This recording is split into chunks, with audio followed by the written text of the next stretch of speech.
बच्चों, let's read the question. The question says malic acid और aspartic acid and oxaloacetic acid both are found in A mesophyll cells, B meristematic cells, C bundle sheath cells, D epidermal cells. तो question में हमसे पूछा है कि malic acid या aspartic acid और oxaloacetic acid कौन से सेल्स में मिलते हैं. हमारे पास 4 ऑप्शन है, हमें इन 4 ऑप्शन में से करेक्ट ऑप्शन को चूज करना है. तो सबसे पहले हम इस क्वेश्चन में की कॉन्सेप्ट को समझेंगे. तो इन दिस क्वेश्चन हमारा की कॉन्सेप्ट होगा C4 पाथवे. C4 पाथवे को हम और क्या कहते हैं? Hatch and slack pathway. अब ये C4 पाथवे क्या है? एक कार्बन डाइऑक्साइड फिक्सेशन पाथवे है जो किस में होती है? इन C4 प्लांट्स. और इस पाथवे को हम C4 पाथवे क्यों कहते हैं? क्योंकि इसमें जो फर्स्ट स्टेबल कंपाउंड होता है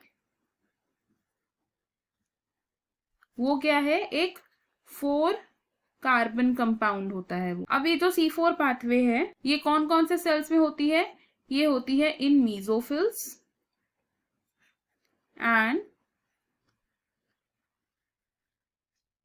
बंडल शीथ सेल्स. अब कैसे होती है साइकिल ये डिस्कस करते हैं. सो हमारे पास 2 सेल्स होते हैं. ये 2 सेल्स कौन कौन से हैं? The first cell here is mesophyll cell और सेकंड सेल क्या है हमारा नीचे वाला? Bundle sheath cells. तो मीजोफिल सेल्स में क्या होता है? सबसे पहले तो carbon dioxide which means CO2 combine करता है वाटर के साथ in the presence of enzyme carbonic anhydrase. Carbonic anhydrase. और ये क्या फॉर्म करता है? Carbonic acid. Carbonic acid. Carbonic acid which means H2CO3. अब ये जो कार्बोनिक एसिड है ये डिसोसिएट करेगा 2 चीजों में. ये 2 चीजें कौन कौन सी है? H+ आयन और एक बाइकार्बोनेट आयन जिसे हम कहते हैं HCO3. अब ये HCO3 क्या करेगा? प्राइमरी कार्बन डाइऑक्साइड एक्सेप्टर के साथ कंबाइन करेगा. और इस साइकिल में प्राइमरी कार्बन डाइऑक्साइड एक्सेप्टर क्या होता है हमारा? Phosphoenol pyruvate. Phosphoenol pyruvate which is PEP. अब जब ये फॉस्फोइनॉल पाइरुवेट के साथ कंबाइन करेगा तो ये क्या बनाएगा? It will make first stable 4 carbon compound oxalo acetic acid. और इस रिएक्शन को कैटालाइज कौन करता है? पेपकेज. अब ये जो ऑक्सैलो एसिटिक एसिड बना है ये क्या करेगा? ये कन्वर्ट हो जाएगा इनटू मैलिक एसिड या फिर अस्पार्टिक एसिड.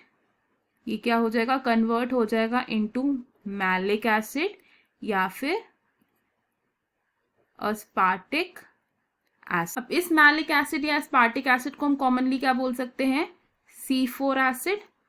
अब ये C4 एसिड जो भी बनेगा जब ये ट्रांसपोर्ट करेगा into the bundle sheath cells, C4 acid diffuse हो गया into the bundle sheath cells. अब इसमें क्या होगा? डीकार्बोक्सिलेशन होगी. डीकार्बोक्सिलेशन होगी. जब इसकी डीकार्बोक्सिलेशन होगी तो क्या करेगा? ये एक C3 एसिड को फॉर्म करेगा.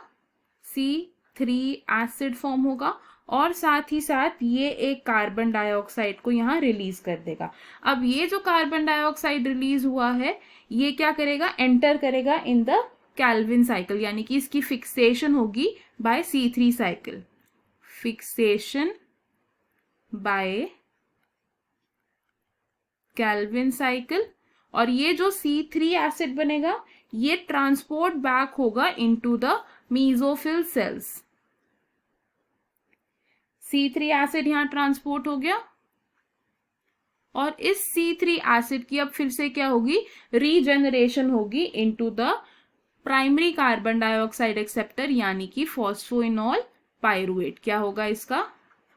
रीजेनरेशन होगी इसकी. और इस रीजेनरेशन प्रोसेस में क्या होता है, एटीपी यूज होती है। तो ये क्या है, हमारी C4 साइकिल है। और इस C4 साइकिल से हम क्या ऑब्जर्व कर सकते हैं कि oxalo acetic acid, maleic acid या एस्पार्टिक एसिड ये हमें कहाँ फाउंड हो रहे हैं, इन द मीजोफिल सेल्स। तो हमारा आंसर क्या होगा, it will be option A. तो हम यहां लिखेंगे ऑप्शन ए इज करेक्ट। अब देख लेते हैं बाकी ऑप्शंस क्यों इनकरेक्ट हैं। Option B says meristematic cell, तो मेरिस्टेमेटिक सेल में ये कंपाउंड्स हमें नहीं मिलते, तो इसलिए ऑप्शन रॉन्ग हो जाएगा।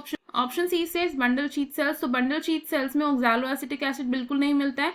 मैलिक एसिड और एस्पार्टिक एसिड मीजोफिल सेल्स में पहले प्रेजेंट होते हैं एंड देन ये ट्रांसपोर्ट होते हैं into the bundle sheath cells, तो इसलिए हमारा करेक्ट आंसर नहीं होगा। Option D says epidermal cells, तो एपिडर्मल सेल्स में ये कंपाउंड्स हमें नहीं मिलते, तो इसलिए ऑप्शन रॉन्ग हो जाएगा। सो हमारा करेक्ट और फाइनल आंसर क्या है, ऑप्शन ए यानी कि mesophyll cells. I hope you understood it well. All the best, thank you.